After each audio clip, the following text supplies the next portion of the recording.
Kita masih berada di dalam bab solat jamaah, dan insya-Allah lagi sedikit kita akan habis membicarakan tentang beberapa perkara yang bersangkut paut dengan perkara yang makruh dalam solat jamaah. Akhir sekali, siapa yang saya ingat minggu lepas kita membicarakan ini tentang apa? Makruh melakukan solat di belakang orang fasik. Betul ke tidak? Adakah sah salat belakang orang fasik? Ini soalan. Satu orang ini terkenal dengan kefasikannya. Kita melakukan salat di belakangnya. Dalam mazhab al-Imam Syafi'i makruh hukumnya, tapi salat sah. Boleh insya-Allah. Begitu juga salat yang di belakang mubtadi'. Satu orang ini ahli bid'ah. Ahli bid'ah ini terbagi kepada dua bahagian. Bid'ah yang mengkafirkan, bid'ah yang tidak mengkafirkan. Kalau bid'ahnya mengkafirkan, tidak sah solat kita di belakang. Seperti apa? Satu orang yang dia mengatakan, misalan Allah hanya mengetahui apa yang zahir sahaja, tetapi dia tidak mengetahui apa yang batin. Ini khalas kita mengatakan ini adalah bid'ah yang membawa kepada kekufuran. Sebab ahli falsafah mengatakan sedemikian. Ahli falsafah mereka mengatakan Tuhan hanya mengetahui perkara yang umum sahaja, tetapi Tuhan tidak mengetahui perkara yang terperinci. Ini siapa yang ini mengatakan ini? Ahli falsafah. Tapi kalau orang Islam mengatakan perkara seperti ini boleh mengeluarkannya daripada agama. Ataupun yang ini dia beriman ada Nabi yang datang selepas Nabi SAW, ataupun dia mengatakan Al-Quran ini ada ayat-ayat yang tak betul, ataupun dia mengatakan kita tak boleh percaya kepada semua Al-Quran dan sebagainya. Ini semua perkara yang bid'ah yang mengeluarkan orang daripada agama terus. Tetapi ada jenis bid'ah yang tidak mengeluarkan seseorang Muslim daripada agama. Penulis Fathul Mu'in memberikan misal Rafidhi. Saya rasa minggu lepas saya membicarakan apa yang dimaksudkan dengan Rafidhi. Rafidhi yang dimaksudnya dia menolak Abu Bakar, Sayyidina Umar dengan Sayyidina Osman sebagai khalifah. Ini kita panggil begitu Rafidhi. Kalau sekiranya dia setakat mengatakan Sayyidina Ali bin Abi Talib sepatutnya menjadi khalifah dan bukan Sayyidina Abu Bakar, dan Sayyidina Abu Bakar merampas kuasa, ini semua kebatilan mereka mengatakan. Sayyidina Abu Bakar merampas kuasa, lepas itu Sayyidina Osman pun Sayyidina Umar merampas kuasa dan sebagainya, kesian Sayyidina Ali. Ini semua adalah kisah-kisah yang batil yang mereka beriman kepadanya. Ini tidak mengeluarkan mereka daripada agama Islam. Walaupun yang ini mereka mengatakan benda yang tidak sesuai dengan para sahabat, tentang para sahabat Nabi sallallahu alaihi wasallam. Ini adalah misal. Nah. Ya.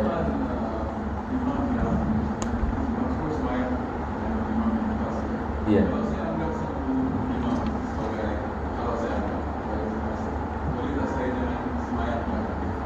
Ini akan datang. Kalau sekiranya kita boleh ada alternatif, ada imam yang lain misalnya yang tidak fasik, lebih afdal kita tinggalkan. Tetapi kalau tidak ada orang lain, dia seorang ini misalnya, dan kebetulan di masjid dan kita tidak ada jemaah yang lain, lebih afdal kita solat bersama dia. Tapi ini ada khilaf. Nanti penulis akan menukilkan khilaf. Adakah lebih afdal kita solat di belakang orang fasik ataupun kita solat sendirian?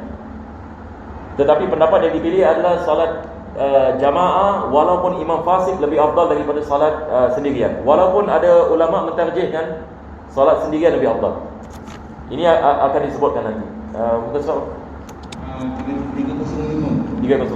Baik. Bismillahirrahmanirrahim. Makruh bermakmum kepada orang berpenyakit waswas dan orang yang belum khitan. Kepada anak hasil zina tidak makruh, tetapi berselisih dengan pendapat aula.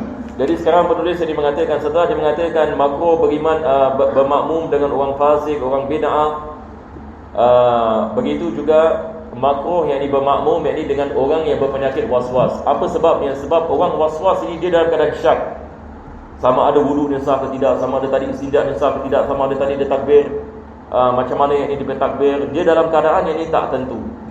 Jadi hukumnya makruh solat yang ini di belakangnya. Begitu juga dengan orang yang tidak sunat, sama ada lelaki yang sudah baligh ataupun belum baligh. Ini yang dalam bahasa Arab kita memanggilnya aqlaf. Al-aqlaf ini adalah seorang yang belum sunat. Adakah sah solat ini di belakang orang yang belum sunat? Solat sah tapi makruh. Ini cerita. Solat sah tapi Hukumnya makruh. Kenapa makruh? Sebab ada kemungkinan dia tak basuh betul, maka ada najis tersangkut. Boleh faham insya-Allah? Ada kemungkinan.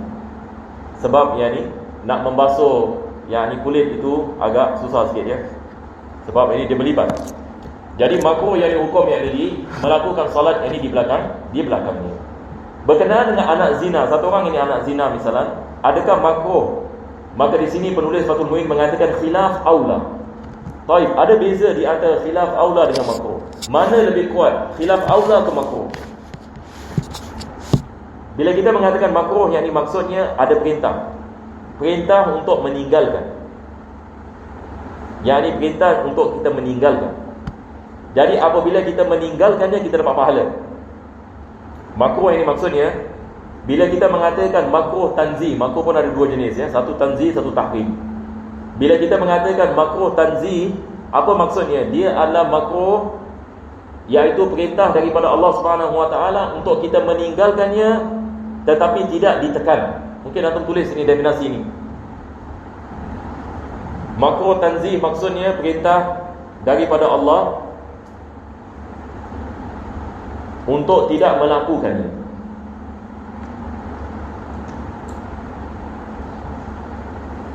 Jadi bila kita mengatakan makruh, maksudnya ada perintah. Makruh maksudnya ada perintah. Perintah untuk kita meninggalkannya. Tetapi perintah ini dia tidak ditekankan. Dia tidak ditekankan. Apa maksud tidak ditekankan? Mungkin antum tulis dalam bracket. Sebab istilah ulama kita mengatakan ghairu jazimin. Dia tidak ditekankan. Maksudnya dia tidak ada azab bagi. Maksudnya bila kita melakukannya, tidak ada punishment. Tidak ada punishment. Maksud tidak ditekankan, maksudnya dia tidak ada azab. Jadi di sini dia beza dengan haram. Haram ini dia juga perintah yang datang daripada Allah Subhanahu Wa Taala, tetapi ia ditekankan. Maksudnya dia ada azab. Jadi kalau orang menanyakan kepada kita, apa beza haram dengan makruh? Jawapan kita adalah haram ini dia adalah perintah daripada Allah untuk meninggalkannya yang ditekankan. Ia ditekankan. Perintah ini ditekankan untuk meninggalkan. Maksud ditekankan, maksudnya ada azab di sebalik. Kalau kita melakukannya ada azab. Satu orang ini misalnya perkara haram ini seperti apa? Na'udzubillah min zalik, seperti melakukan zina. Sebagai misal, melakukan zina. Satu orang kalau melakukan zina, ada azab ke tidak ada azab? Ada azab. Betul ke tidak? Ada dia punya punishment. Ini kita mengatakan haram. Tetapi kalau dia melakukan perkara makruh, tidak ada azab. Tetapi perintah untuk tidak melakukannya, tetapi ia tidak ditekankan. Tapi kalau dia meninggalkannya kerana Allah, dapat pahala. Boleh insya-Allah? Jadi misal makruh apa? Memakan bawang. Ini misal yang mudah ya, untuk kita faham ini makruh. Sebelum salat jangan makan bawang. Jangan makan bawang mentah. Itu cerita. Kita ada hadis Nabi SAW yang ini Nabi mengatakan, barang siapa yang makan daripada pokok ini, fala yaqrabanna masjidana, jangan dia dekat dengan masjid-masjid kami. Sebab malaikat ini tak boleh tahan yang bau, tidak boleh tahan yang bau bawang yang mentah. Satu orang yang misalan sebelum yang masuk solat dia makan bawang mentah, lepas tu dia masuk masjid dia Allahu Akbar. Baik, di sini kita mengatakan dia telah melakukan satu larangan. Tetapi larangan ini tidak ditekankan. Maksudnya dia tidak ada azab yang dikenakan kepada ke atas. Solatnya sah. Solatnya sah. Tetapi kalau dia meninggalkannya kerana Allah, dapat pahala. Kalau dia tahu kalau aku makan bawang sekarang makruh, maka aku meninggalkan memakan bawang kerana Allah sebab aku nak solat. Dapat pahala ke tak dapat pahala? Dia dapat pahala. Tetapi berbeza dengan khilaful aula. Khilaful aula ini lebih afdal ditinggalkan. Afdal. Nampak tak bezanya? Jadi di sini penulis ini mengatakan bermakmum kepada imam anak zina misalnya. Hukumnya khilaful aula. Khilaful aula maksudnya lebih afdal ditinggal. Jadi dia lebih ringan daripada makruh. Boleh insya-Allah? Baik, teruskan. As-Subki dan pengikutnya memilih pendapat bahawa bermakmum kepada orang-orang tersebut di atas tidak makruh lagi. Bila hanya bisa bermakmum kepada orang yang sedianya makruh dimakmumi, bahkan jemaah di sini pun lebih utama dari solat munfarid. Ini sebagaimana soalan tadi, ini jawapan daripada Al-Imam Subuki.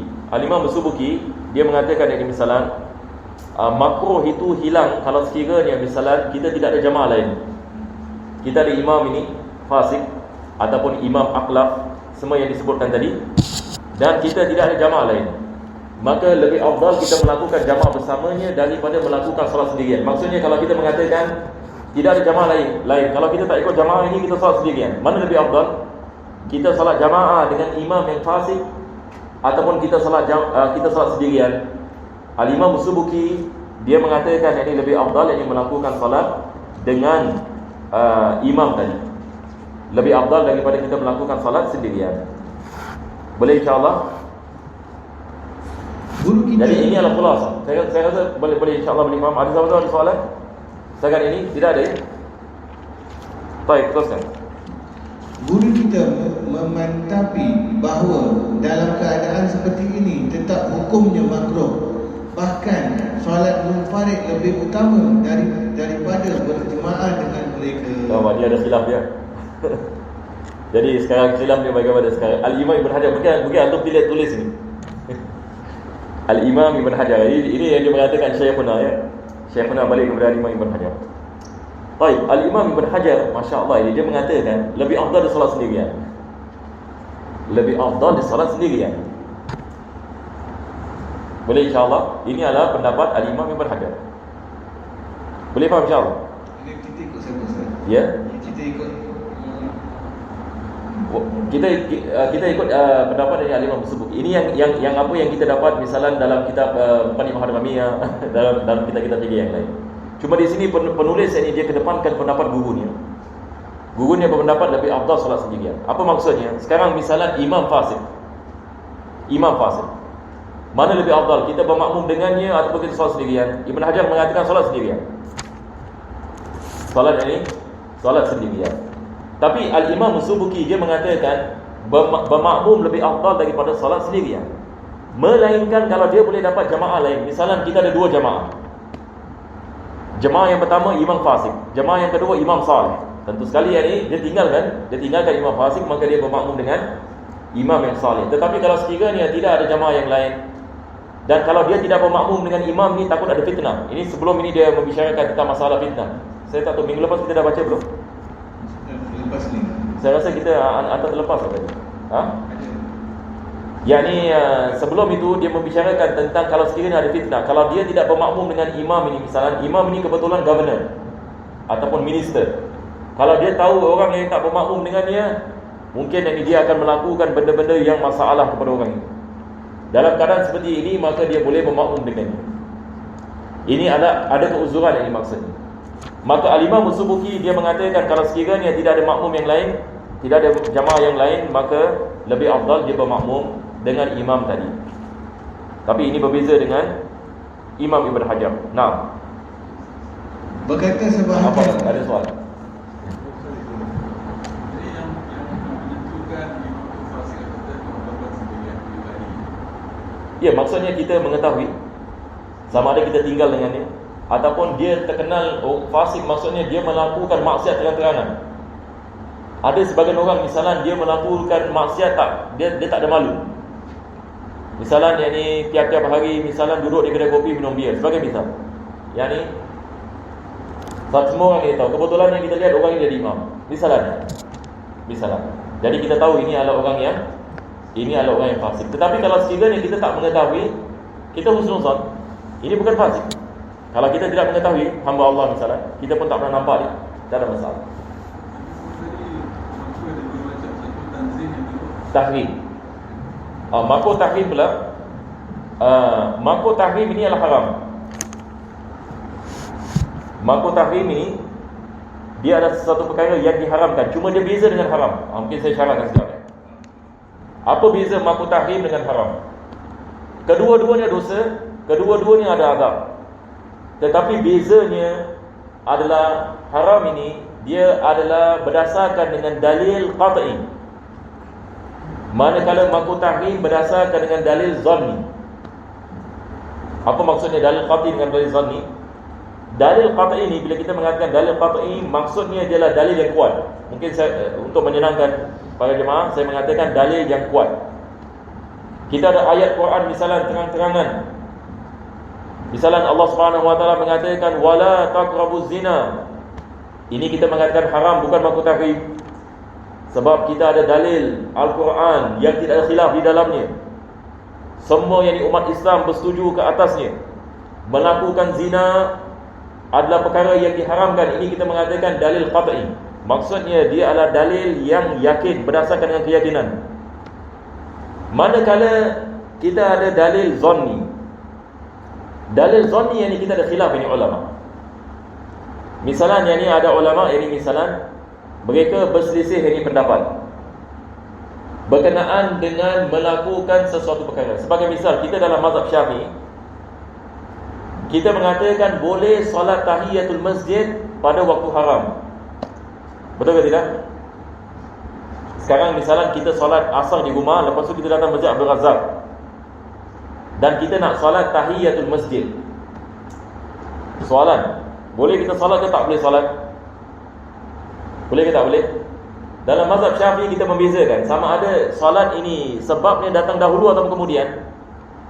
Kalau sekiranya sebabnya datang dahulu, kita boleh solat. Tahiyatul masjid tidak ada masalah, kita boleh solat. Tetapi dalam mazhab Hanafi, mereka mengatakan haram melakukan solat. Maka di sini dia berdasarkan dengan dalil zanni. Dia berdasarkan dengan dalil zanni. Kita ada khilaf di antara Imam Syafi'i dengan Imam Hanafi. Maka di sini kita mengatakan dalam mazhab Hanafi, mereka mengatakan ini adalah makruh tahrim. Kenapa ini makruh tahrim? Dia adalah perkara yang diharamkan, tetapi dalilnya berdasarkan dengan zanni, bukan qat'i. Itu sebab kita ada khilaf. Jadi ini beza di antara haram dengan tahrim, haram dengan makruh tahrim. Boleh insya-Allah? Jadi bezanya adalah dalam segi dalil. Adakah dalilnya keyakinan ataupun ini zanni? Itu beza. Makruh tahrim ini dengan makruh tahrim ini dengan apa kita mengatakan dengan haram. Nah, manakala makruh tanzih seperti mana kita mengatakan tadi, dia tidak ada azab, dia tidak diharamkan.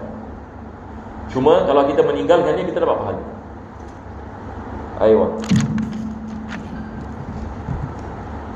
Berkata sebahagian sahabat-sahabat kita. Sahabat-sahabat maksudnya Ashabul Syafi'i ya, bukan maksudnya sahabat penulis ya, maksudnya Ashabul Syafi'i ya. Nah, menurut pandangan kami dari berbagai segi adalah seperti pendapat As-Subuki. nah mereka tarjihkan pendapat Subuki tadi. Mereka mentarjihkan pendapat Subuki. Siapa yang mentarjihkan? Ashabul Syafi'i. Mentarjihkan pendapat As-Subuki. Nah, apakah pendapat tadi? Wahai jemaah sekalian, yakni lebih afdal melakukan salat belakang orang yang makruh kita melakukan salat daripada melakukan salat sendirian. Walaupun guru penulis tak setuju. Nah, uzur-uzur jemaah. tapi wallahu a'lam, kalau Imam Ibn Hajar ini tinggal pada zaman sekarang bagaimana ya? Sebab ini berkenaan dengan masalah kefasikan ini, ulama kita mereka mungkin mereka ada mereka punya own criteria bila menilai ni sama ada orang ini fasik atau tidak fasik. Ada sebagian ulama kita mengatakan kalau Imam Bukhari hidup dalam zaman ni, Imam Bukhari kita semua nampaknya semua yang ni riwayat kita semua dhaif. Kalau Imam Bukhari, sebab Imam Bukhari dia bila nak terima hadis dia lihat kepada orang. Kita syarat menerima hadis orang ini mesti saleh, adil. Kalau dia mendapati orang ini bukan saleh, terus hadis menjadi lemah terus ataupun menjadi hasan. Jadi Imam Bukhari ni dia sangat syadid. Maksudnya bila dia nak terima hadis yang sahih, syarat ini sahih, dia betul-betul yang dilihat ini kepada akhlak ini seseorang. Sehingga kan ulama kita mengatakan kalau dia hidup ini pada zaman sekarang dan dia nak terima hadis daripada orang ini yang hidup pada zaman sekarang, yang ini mungkin nampaknya kebanyakan hadisnya termasuk ini kepada dhaif, yang ini disebabkan kepercayaannya kurang. Nah, Subuki, Al-Imam Subuki. Al-Imam Ibn Hajar datang selepas Al-Imam Subuki. Nah, dalam lingkungan 200 tahun 200 years. Ayo. Penutup, uzur jamaah dan juga solat Jumaat. Sekarang kita akan masuk kepada fasal yang baru, ya. Ini adalah berkenaan dengan keuzuran-keuzuran untuk tidak menghadiri solat Jumaat dengan jamaah. Tapi sebelum kita membicarakan bab ini, kita nak kena faham dalam mazhab Syafi'i, pendapat yang mu'tamad, solat jamaah ini apa hukumnya? Kita semua dah tahu jawapan, insya-Allah. Kalau orang menanyakan kepada kita apa hukum melakukan solat jamaah, bukan Jumaat ya, jamaah dalam mazhab Syafi'i, ya, pendapat yang mu'tamad, kita nak kena hafal ini, insya-Allah, ya. Boleh kita hafal. Pendapat yang mu'tamad dalam mazhab Imam Syafi'i ialah fardu kifayah. Fardu kifayah. Walaupun kita ada khilaf di antara Imam Nawawi dengan Imam Rafi'i dalam masalah ini. Kita ada khilaf di antara Imam Nawawi dengan Imam Rafi'i. Al-Imam Rafi'i mengatakan sunnah muakkadah. Al-Imam Nawawi mengatakan fardu kifayah. Kita ada kaedah, apabila berlaku khilaf di antara Imam Nawawi dengan Imam Rafi'i, siapa yang kita kedepankan? Kalau kita ada khilaf di antara Imam Nawawi dengan Imam Rafi'i, ini kaedah dalam mazhab Syafi'i. Apabila ada khilaf di antara dua imam yang besar, kita kedepankan pendapat Imam Nawawi. Ini yang disebut dalam Minhaj. Mungkin antum tulis ini dalam Minhajul Talibin. Al-Imam Nawawi dia mentarjihkan bahawasanya ia adalah fardu kifayah. Apa beza fardu kifayah dengan sunnah muakkadah?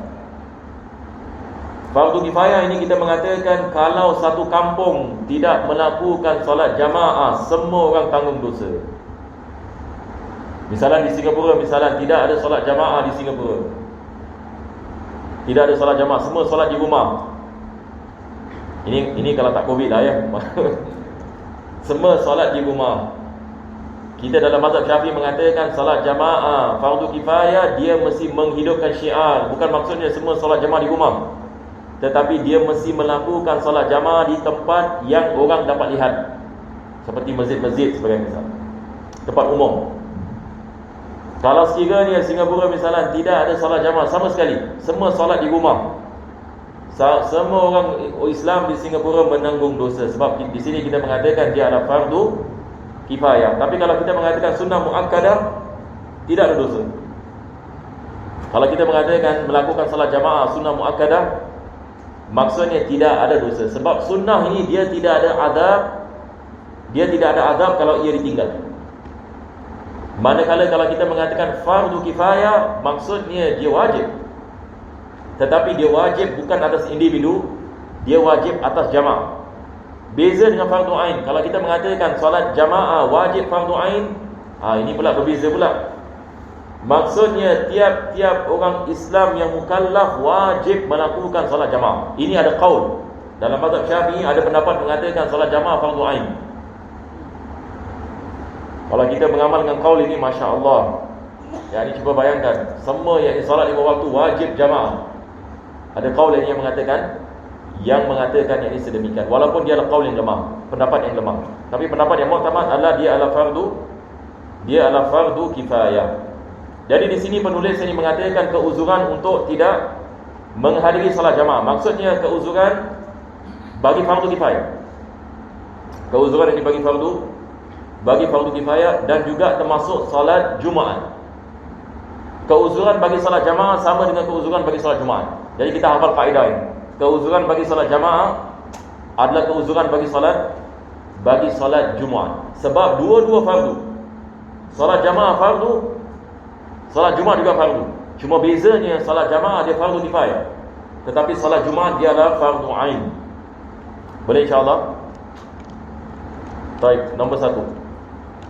Nombor 1, hujan yang sampai membasahi pakaian. Berdasar hadis sahih bahawa Nabi SAW memerintahkan supaya melakukan solat di kenderaan masing-masing di waktu turun hujan yang belum sampai membasahkan. Nah, ini adalah keuzuran yang pertama. Hari hujan lebat ini misalnya. Dia mengatakan kalau saya keluar pergi masjid, by the time saya sampai masjid saya kuyup. Ini keuzuran untuk tidak yang ini menghadiri yang ini salat jamaah. Maka kita ada hadis Nabi SAW berkenaan dengan sallu fi rihal. Kita ada yakni Nabi dalam keadaan musafir, jadi berlaku hujan. Selepas itu dia memerintahkan Bilal yakni adzan sallu fi rihal, ala sallu fi rihal. Yani maksudnya solat di kemah-kemah kamu. Jadi mereka melakukan solat ini, ada yang melakukan solat ini sendirian. Apabila yakni berlaku hujan ataupun angin yang kencang misalnya, seseorang itu takut kalau dia keluar yang ini misalnya ada bahaya dan sebagainya, maka ini adalah keuzuran untuk tidak yang ini melakukan solat yang ini jamaah. Nah, lain halnya hujan yang tidak dapat membasahkan pakaian. Nah, tapi kalau hujan yang ini gerimis yang ini misalnya, ini bukan keuzuran. Kalau gerimis ataupun yang ini dia ada payung yang ini misalnya, dia ada payung, maka ini bukan keuzuran. Nah, apa tak? Macam ni kita boleh apply. Ya, sama. Zaman sekarang ya. Zaman sekarang ini misalnya kita lihat ada tempat-tempat, misalnya di Amerika baru-baru ini ada hurricane, ataupun dia punya hujan ini subhanallah, kalau kita lihat dia bukan macam hujan kat negeri kita. Dia hujan ini dengan puting beliung. Satu orang hatta kalau pakai payung sekalipun, payung ini tidak memberikan manfaat. Ini kita mengatakan keuzuran ini bagi menghadiri salat jamaah. Begitu juga dengan salat Jumaat. Nah, namun titisan air dari atap-atap rumah di tepi jalan sekalipun tidak sampai membasahi pakaian dianggap sebagai uzur lantaran pengaruh najis atau kotorannya yang selalu ada. Nah, ini zaman dahulu satu orang misalnya dia nak pergi masjid, dia nak kena lalu yang ini misalnya perumahan, kawasan perumahan, dan ada air-air yang jatuh, dan kebiasaannya air-air ini ada mengandung najis. Maka dalam keadaan seperti ini, keuzuran baginya untuk dia tidak menghadiri salat jamaah. Keuzuran baginya untuk dia tidak menghadiri salat jamaah, walaupun ini dia bukan hujan yang lebat, walaupun yang ini air yang sedikit, tetapi yang ini dia takut yang ini terkena kepada najis. Ini adalah keuzuran yang dibaginya. Nah, nombor 2, jalan bersalur iaitu melumpur sehingga sulit menghindari pengotorannya waktu berjalan atau mudah tergelincir kerananya. Nah, ini adalah mudslide macam mudslide. Misalnya ni biasa di kampung lah ya. Kalau kita di Singapura susah kita nak bayangkan benda ni. Tapi kalau sebahagian dia tempat di kampung, kalau berlaku hujan, lepas habis hujan akan ada lumpur yang sangat luar biasa. Sehingga kan ada orang jalan yang terus dia boleh, kakinya boleh terus ini tembus ini lumpur. Ini adalah keuzuran baginya untuk tidak menghadiri jamaah. Apalagi kalau sekiranya dia takut dia jatuh dan sebagainya, maka keuzuran baginya untuk tidak menghadiri. Nah, jadi saya rasa tak perlu syarah panjang lebar sebab saya rasa ini tidak ada masalah, ya, senang untuk difaham. Ayo. Nombor 3, amat panas sekalipun terdapat naungan untuk berjalan. Nah, ini kita di Singapura pun susah kita nak bayangkan ini keadaan yang terlalu panas. Kita negeri di Singapura ni negeri dekat dengan ekuator. Kita tidak ada keadaan yang mana kepanasan boleh menyebabkan orang pengsan. Kita tak pernah dengar satu orang misalnya dia sedang berjalan, lepas itu, tapi pernah berlaku juga, cuma jarang ini kita dengar satu orang ini kena heat wave. Dia berjalan ini disebabkan terlalu panas, dia pengsan. Tapi kalau sekiranya kita membicarakan negeri seperti di Yaman misalnya, bila sama, Masya Allah, macam oven. Begitu juga yang di tempat di Kuwait misalnya. Pernah saya tengok ini satu video ini di Kuwait, sehingga mereka ambil telur, lepas itu mereka letak ini di atas besi pada tengah panas. Tak silap mereka punya panas jejak lebih 50 degrees. Ini semua bahaya punya panas. Ini semua boleh bawa maut. Ini adalah keuzuran untuk tidak menghadiri ini jamaah. Nah, dari lain tempat lain hukumnya kita tidak boleh apply di Singapura ini misalnya ini kita 27 degrees. Ini orang kat Yaman ni ketawa kita 27 degrees panas. Dia bagi dia awak belum tahu lagi apa yang dimasukkan dengan panas. Kita kalau tak pergi negeri-negeri yang di Timur Tengah, kita pun tak tahu ini apa yang dimasukkan dengan negeri yang panas. Kita hidup ini dalam keadaan yang sangat bahagia. Negeri kita ini Tidak terlalu panas ini dan tidak terlalu sejuk. Ini adalah nikmat daripada Allah SWT. Nah, Amat dingin. amat dingin. Ini pun sama juga kalau kita pergi yang ni di negara misalnya dia punya winter 0 degree Celsius macam Espok. Kita pun kalau orang tak biasa terperanjat. Saya bila pergi Yaman pun, bila saya sampai Sana'a dulu, saya subhanallah ini, saya tak tahu yang Yaman ini negeri sejuk. Saya ingat Yaman ni panas lah kan. Tetapi saya tak tahu. Saya pula kelang kabut safar. Jadi saya tak tahu yang Sana'a ni dia punya sejuk, Masya Allah, luar biasa yang ini sejuk. Terperanjat saya culture shock terus. Saya keluar kapal terbang, dia punya sejuk. Luar kapal terbang lagi dahsyat daripada dalam kapal terbang. Dalam kapal terbang kan aircon kan. Dari bila saya masih ingat bila pintu kapal terbang itu dibuka, dia punya kesejukan masuk terperanjat saya. Saya bilang ini apa punya negeri ini kita dah transit kat mana ni? Rupanya ini dekat Sana'a. Rupanya Sana'a ini dia kebetulan dia punya tempat ini dia atas gunung. Dia seperti a very kita mengenai elevated. Jadi the whole year sejuk. Dan bila dia punya winter, bila saya sampai pula kena dia punya winter, Masya Allah, menggigil-gigil. Kelang kabut yang dibeli kot. Kelang kabut yang dibeli kot kat sana. Sebab dia tak boleh tahan ni, dia punya sejuk. Dia punya sejuk yang ni sangat dingin. Ini kalau kalau heater rosak pagi misalnya nak salat subuh dekat masjid, kita akan fikir dua kali. Hatta dekat Turki, dekat Istanbul, saya bila pergi Istanbul, bila saya tak tahu, tapi bukan winter ni, dia punya spring ke apa, sejuk juga.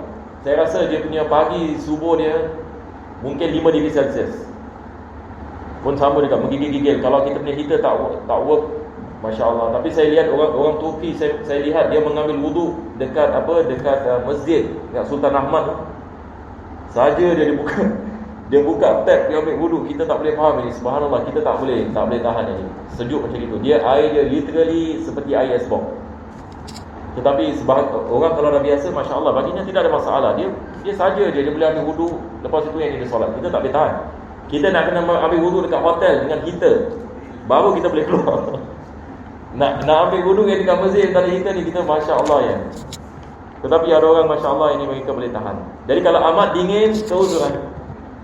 Kalau terlalu dingin, ini pun di negeri kita yang ini tidak ada benda seperti ini ya. Tak pernah ini kita experience keadaan yang terlalu dingin. Kelima, amat gelap di malam hari. Ini zaman dahulu, cuba bayangkan yang ini tidak ada lampu, tidak ada apa. Nak kena tempuh hutan misalnya nak pergi solat isyak ataupun subuh. Jadi satu orang ini misalnya takut terjatuh masuk lubang ke, ataupun ada bahaya misalnya, ada rumput yang tinggi dan ada ular dan tempat-tempat seperti ini, maka dia keuzuran. Yang 6, sakit parah sekalipun belum diperbolehkan duduk dalam melakukan solat fardu. Satu orang sakit misalnya, dia mengatakan saya boleh pergi masjid, tapi saya kalau pergi masjid saya akan merana. Maksudnya kesakitan pada badan saya ni, saya akan sentiasa menahan. Walaupun saya boleh solat macam biasa, tapi saya dalam badan saya ada kesakitan. Ini kita mengatakan solatlah di rumah. Yakni ada keuzuran ya, keadaan yang seperti ini. Islam ini tidak membebankan kita. Melainkan kalau sakit yang ringan misalnya, itu tidak ada masalah. Tetapi sakit yang parah ataupun sakit yang contagious, macam ini COVID dengan negara raya. Satu orang ini kena COVID, kita mengatakan duduk di rumah sudah ya. Ini wajib ini dia. Haram ini dia boleh menyebabkan masalah bagi jemaah yang lain. Ini kita mengatakan tak boleh pergi masjid. Sedikit sakit kepala tidak termasuk uzur. Nombor 7, menahan hadas baik kemih, berak maupun kentut. Mengerjakan solat dengan menahan hadas hukumnya makruh, sekalipun khawatir kehabisan jemaah bila memenuhi hadasnya terlebih dahulu. Satu orang ini misalnya dia dalam keadaan seperti ini, maka dia mengatakan saya ni sedang sakit perut. Jemaah sedang melakukan solat, dia dengan sakit perut, dan dia mengatakan kalau saya melakukan solat dengan jemaah ini, saya tidak akan dapat khusyuk. Maka di sini apa kita mengatakan kepada orang seperti ini? Kita mengatakan pergilah tandas dahulu. Ini adalah keuzuran untuk meninggalkan jamaah. Keuzuran ini untuk meninggalkan jamaah. Melainkan kalau dia tidak ada masa, kalau dia pergi tandas ini apa jadi? Dia punya waktu solat ini akan habis. Akan habis. Dalam keadaan seperti ini wajib dia melakukan solat. Kalau sekiranya misalan, kalau dia tidak melakukan solat, waktu solatnya akan habis. Melainkan kalau dia takut akan dia menajiskan tempat, itulah perkara yang berbeza, ya, yang berbeza. Tetapi di sini penulis mengatakan melakukan solat dalam keadaan sedemikian hukumnya adalah makruh. Nah, sebagaimana yang dijelaskan oleh segolongan ulama, penahanan hadas dikala melakukan solat fardu tidak diperbolehkan kemudian memutuskan solat itu. Jadi dia mengatakan di sini penahanan hadas dikala melakukan solat fardu. Maksudnya dalam solat dia rasa sakit perut sudah kita. Dalam solat, adakah dibolehkan dia membatalkan solat? Tidak dibolehkan. Tidak dibolehkan dia membatalkan solat. Tapi kalau sekiranya sebelum dia melakukan solat, maka dia ada pilihan. Yang afdal adalah dia melepaskan dahulu, baru dia melakukan salat. Tapi kalau sekiranya dia sudah mula salat, tidak dibolehkan dia membatalkan salat. Sebab kita dalam mazhab Syafi'i membatalkan salat haram ini hukumnya. Melainkan kalau dalam keadaan terdesak. Nah, adapun tempat keuzuran menahan hadas di sini adalah bila waktu solat masih longgar. Kira-kira waktu masih cukup untuk solat dengan sempurna setelah memenuhi hadasnya terlebih dahulu. Nah, ini seperti mana saya mengatakan, dia kena lihat kepada keadaan. Dia ada masa untuk melakukan salat ke tidak ada masa untuk melakukan salat. Kalau dia ada masa untuk melakukan salat, maka dia tinggalkan jamaah. Dia pergi tandas. Lepas tu dia salat sendirian. Ini adalah keuzuran baginya. Tapi kalau dia tidak ada masa, misalnya lagi 5 minit nak masuk waktu asar, dia belum salat zuhur. Ini kita mengatakan dia salat dalam waktunya. Dia salat ni dalam waktunya. Kalau tidak masih longgar, maka haram menunda solat sampai setelah menunaikan hadas terlebih dahulu. Nah, jadi dia mengatakan di sini kalau sekiranya dia tidak ada masa untuk melakukan solat, diharamkan dia melambatkan solatnya. Kenapa diharamkan? Sebab solatnya akan terkeluar daripada waktu. Wajib dia melakukan solat dalam waktu. Melainkan kalau dia ada masa, maka dia disunatkan baginya untuk dia melepaskan diri dahulu baru dia melakukan solat. Boleh faham insya-Allah ya? Baik, tidak ada masalah insya-Allah. Nombor 8, tidak ada pakaian yang pantas sekalipun telah mempunyai penutup auratnya. Ini adalah berkenaan dengan pakaian yang sesuai. Pakaian yang sesuai. Seorang yang misalnya terkenal dengan keilmuannya, seorang ulama, dia sentiasa berpakaian jubah dengan songkok dan ataupun sarban dan sebagainya. Satu hari dia tidak ada pakaian, melainkan pakaian untuk menutup auratnya. Ini adalah keuzuran baginya untuk tidak menghadiri solat jamaah. Ini adalah keuzuran baginya. Sebab kebiasaannya dia berpakaian dia adalah orang yang dihormati dalam masyarakat. Seorang minister misalnya, cuba bayangkan satu minister, dia tidak ada pakaian, maka keuzuran baginya untuk dia tidak menghadiri solat Jumaat dan jamaah. Walaupun dia mengatakan saya ada pakaian setakat menutup aurat saja, satu kain. Adakah di sini kita mengatakan dengan kain pun kainlah, maksudnya dia keluar daripada rumahnya dengan kain dengan singlet, dia pergi ke masjid. Kalau orang lihat, ini seorang minister ataupun seorang ulama, dia solat di dekat masjid dengan kain dengan singlet, apa akan jadi? Ini akan jadi, ini boleh jadi fitnah ini ke atasnya. Bagaimana orang akan syak tentang ilmu ni? Kenapa orang ini melakukan sedemikian? Adakah dia dah jadi tak betul ke apa ke dan sebagainya. Jadi Islam ini tidak membebankan dalam keadaan seperti ini. Aywa. Nombor 9, telah berangkatnya teman-teman berpergian bagi orang yang akan berpergian mubah, sekalipun aman jika terpaksa pergi sendirian kerana masakan kesepian yang dialami. Ini adalah berkenaan dengan musafir. Satu orang ini misalnya dia mengatakan, kalau saya solat jamaah, saya punya travel group akan tinggalkan saya. Jadi macam mana sekarang?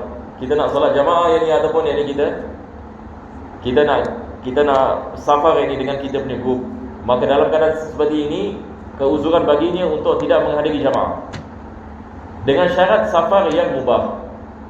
Safar yang mubah. Ini bukan safar yang ni yang maksiat. Nah, 10. Takut kepada orang yang akan menganiaya terhadap orang yang berhak dilindungi. Nah, satu orang misalnya dia mengatakan, kalau saya pergi solat jamaah, ditakuti orang ini akan menzalimi saya. Jadi misalnya dia tinggal dalam satu neighborhood yang bahaya. Ada perompak misalnya, ada orang yang bunuh. Dia bilang kalau pagi-pagi misalnya ataupun malam-malam nak jalan kat lorong ini misalnya, lorong ini banyak perompak, banyak penyamun dan sebagainya. Ditakuti yang ini boleh menyebabkan pembunuhan. Ini adalah keuzuran untuk tidak menghadiri yang ini salat ini jamaah. Penulis ini mengatakan wa khaufu zalimin ala ma'sumin min irdin. Yani walaupun dia mengatakan bukan untuk perompak saya, tetapi dia boleh menjejaskan maruah saya. Yani orang ini boleh memaki hamun pada depan orang ramai dan sebagainya. Dia takut boleh berlaku yang ini sedemikian. Maka ini adalah keuzuran yang dibaginya untuk tidak menghadiri salat jamaah. Jadi pertama sekali dia mengatakan min irdin, yang kedua au nafsin. Nafsin ini seperti dia boleh membunuh untuk keselamatan dirinya. Yang ketiga au malin, ataupun duitnya boleh dirompak. Dia mengatakan mungkin saya tak dibunuh, tapi besar kemungkinan duit saya akan dirompak. Ini kita mengatakan keuzuran. Jadi sama ada pertama sekali maruah dia dicemar, ataupun yang ini dia boleh dibunuh, ataupun duitnya ataupun hartanya boleh dirompak. Dan dia adalah seorang yang tidak melakukan jenayah. Ini yang dimaksudkan dengan maksum. Penulis ini mengatakan wa khaufu zalimin ala maksum. Yang apa maksud maksum? Ini bukan maksum Nabi, bukan. Maksum ini di sini yang maksudnya dia tidak ada melakukan jenayah. Yani dia tidak ada membunuh orang misalnya. Sebab ini membunuh orang ada qisas. Dia tidak mencuri ini duit orang yang misalnya, kalau orang ini memotong ini tangan. Maka ini adalah kita mengatakan keuzuran baginya untuk dia tidak melakukan salat jamaah. Ya? Maruah seperti apa? Dia mengatakan kalau saya pergi salat jamaah di masjid, ada satu orang ini dia akan merendahkan maruah saya. Dia akan merendahkan maruah saya. Yang ni misalnya ada orang menuduh dia melakukan zina, ataupun orang ini boleh memaki hamunnya, ataupun yang ini boleh mengatakan kata-kata kesat kepadanya, dan dia takut atas maruahnya. Ini dimaksudkan. Boleh insya-Allah. Baik, teruskan. Nombor 11. Bagi penghutang yang belum mampu membayar, takut akan ditahan penghutangnya. Nah, satu orang ini dia hutang dan dia tidak ada mampu untuk bayar hutang. Keuzuran untuk dia tidak melakukan salat jamaah. Kalau dia ada keuzuran, maksudnya dia tidak mampu bayar. Tapi dia tahu kalau dia keluar rumah, orang yang dia hutang ni akan tunggu dia dekat depan. Maka keuzuran baginya untuk dia tidak menghadiri jamaah, dengan syarat dia memang betul tak mampu nak bayar hutang. Tapi kalau dia ada duit, misalnya dia sengaja tak nak bayar hutang, ini tidak ada keuzuran di atasnya, wajib dia bayar hutang. Ini yang dimaksudkan penulis mengatakan mu'sir. Jadi mungkin kita underline perkataan mu'sir. Penulis mengatakan wa khaufun min jinsi gharimin mu'sir. Dengan syarat gharim ini adalah orang yang hutang. Dia mu'sir, maksudnya dia tidak mampu bayar hutang. Tapi kalau dia mampu bayar hutang, tidak ada keuzuran bagi. Boleh faham insya-Allah? Teruskan. Nombor 12. Merawat orang sakit keras yang belum ada petugas merawatnya. Satu orang misalnya kita ziarah kawan kita, misalnya tak ada orang menjaga dia dalam keadaan tenat, tidak ada orang yang ini merawatinya. Nampak tak? Satu orang ini, ataupun satu orang aksiden misalnya dekat tengah jalan, lepas itu tidak ada orang membantu ni, kita pun stop kereta, kita membantu ni. Kebetulan yang ini nak salat Jumaat, ataupun yang ini salat jamaah. Ini adalah keuzuran. Mana lebih afdal? Kita ini membantu ni ataupun kita melakukan salat Jumaat? Di sini keuzuran untuk kita tidak melakukan salat jamaah. kita membantunya. Kalau sekiranya dia dalam keadaan ketara, dia memerlukan kepada bantuan. Nah, jadi ini adalah merawati orang yang sakit. Tak ada orang lain yang merawatinya. Tapi kalau ada orang lain yang merawatinya, itulah perkara yang berbeza. Nah, sekalipun bukan semacam sanak kerabatnya, atau kerana kerabatnya telah sakit keras atau juga tidak sakit keras, tetapi merasa gembira dan puas atas rawatannya. Nah, di sini ada dua perkara penulis mengatakan. Perkara yang pertama, kita mengatakan tidak ada orang merawatinya. Ini kalau satu orang sakit, tidak ada orang merawatinya, maka kita boleh merawatinya dan tidak melakukan solat jamaah dan Jumaat. Ini adalah situasi yang pertama. Situasi yang kedua, ada orang merawatinya, tetapi dia adalah saudara kita. Dia lebih senang kita ada bersamanya, dan dia sedang sakit tenat. Maka dalam keadaan seperti ini juga keuzuran untuk kita tidak menghadiri jamaah. Jadi misal yang baik adalah kalau saudara kita misalnya dalam keadaan tenat, hampir nak meninggal dunia, dan dia suka kita bersama dia, maka lebih afdal kita bersama dia. Ini adalah keuzuran untuk kita tidak menghadiri jamaah dan Jumaat. Benar insya-Allah. Nombor 13, sangat mengantuk di waktu menunggu jemaah. Nah, yang ni kalau sekiranya yang ni dia dalam keadaan yang ni sangat ini mengantuk, sangat ini mengantuk adalah satu keuzuran. Dia terlalu penat, ini sebagai misal. Yang ni keuzuran untuk dia tidak menghadiri salat jamaah. Nah, 14, sangat lapar dan dahar. nah, teruskan. Nombor 15, buta jika tidak ada penunjuk jalan yang mahu digaji dengan harga umum. Jadi berkenaan dengan buta ni kita ada tafsir. Buta kena lihat, kalau dia boleh berjalan, dia boleh pergi ke masjid, bukan keuzuran ke atasnya. Tapi kalau sekiranya dia mengatakan saya nak kena ada dalil, yakni orang membawa saya, di sini kita lihat kalau dia ada kemampuan untuk membayar gaji, maka bukan keuzuran yang di ke atasnya. Tapi kalau sekiranya dia tidak mampu, maka keuzuran ke atasnya. Kalau dia mengatakan saya tak boleh keluar sendirian, doktor tak kasih, boleh takut jadi jatuh ke ataupun langgar kereta, maka keuzuran dia tidak menghadiri salat jamaah. Ini yang penulis ini mengatakan, sekalipun dapat berjalan sendiri dengan yang ini memakai yang ini tongkat. Nah, peringatan, semua uzur di atas dapat, seperti di sini insya-Allah ya. Sebab ini kita ada beberapa perkara yang nak kena disyarahkan. InsyaAllah minggu depan kita akan teruskan daripada sini, dan kita akan masya-Allah akan masuk salat Jumaat minggu depan. Jadi saya harap tidak ada masalah ya, kita boleh faham insya-Allah. Ada siapa-siapa ada soalan?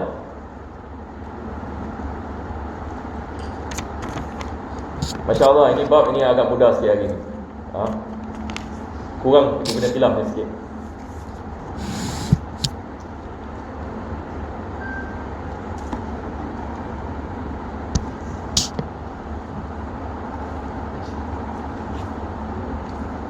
Okay, insyaAllah kalau tidak ada apa-apa kita baca sedikit insyaAllah daripada kitab Zubat.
Buka surah 56.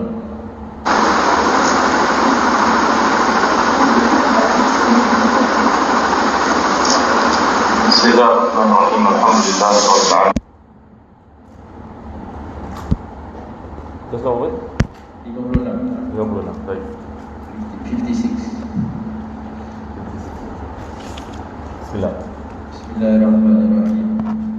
Wal fawru wat tartibu fima fata aula liman lam شأن فواتا وجاز تأخير مقدم أداء ولم يجوز لما يؤخر ابتداء ويخرج النوعان جمعا بالخطاب ما وقت الشرع لما قد فرضا ثم جلوس جائز في النفل بغير عذر وهو نصف الفضل أركانها 13 في الفرض قصد الفعل والفرضية أو جمع تعيين أما تثبت والوقت والقصد وتعيين وجاب كالوتر أما مطلق من نفسها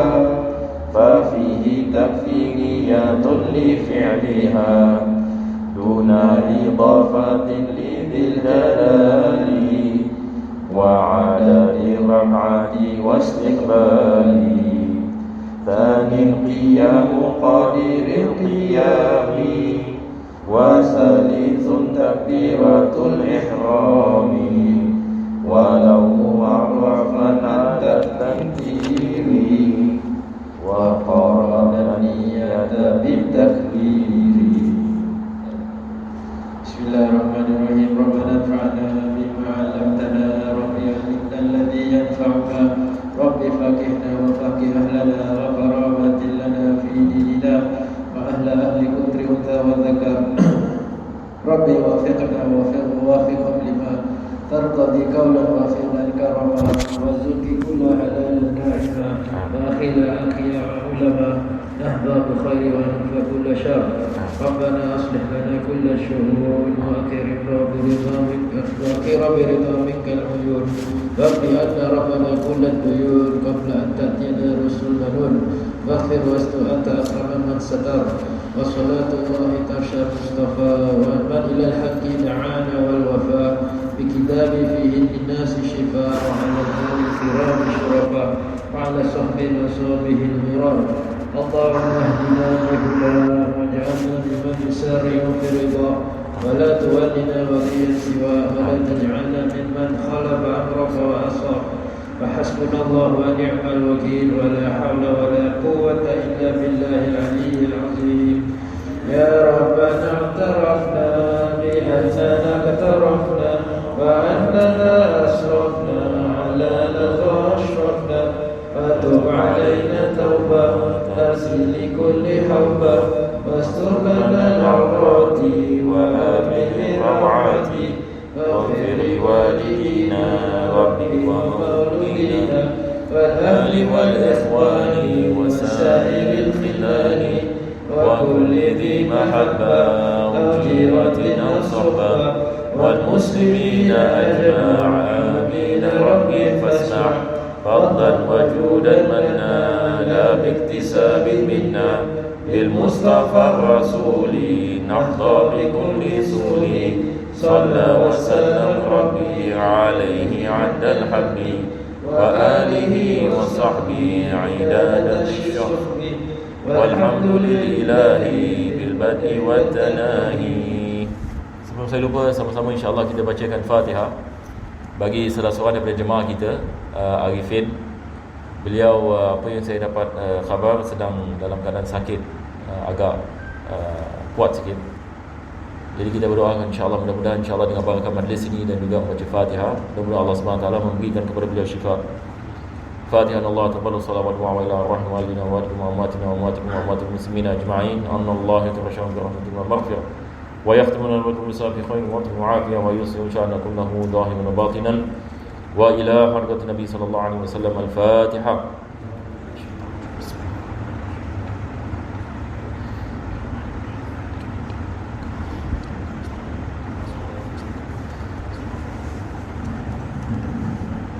ربنا تقبل معنا انك انت السميع العليم وتب علينا انك انت التواب الرحيم واختم بالصالحات اعمالنا وآمن الله يكرم بفضل سبحان ربك بالعزة عما يصفون سلام على المرسلين والحمد لله رب العالمين. تقبل الله منكم. السلام عليكم.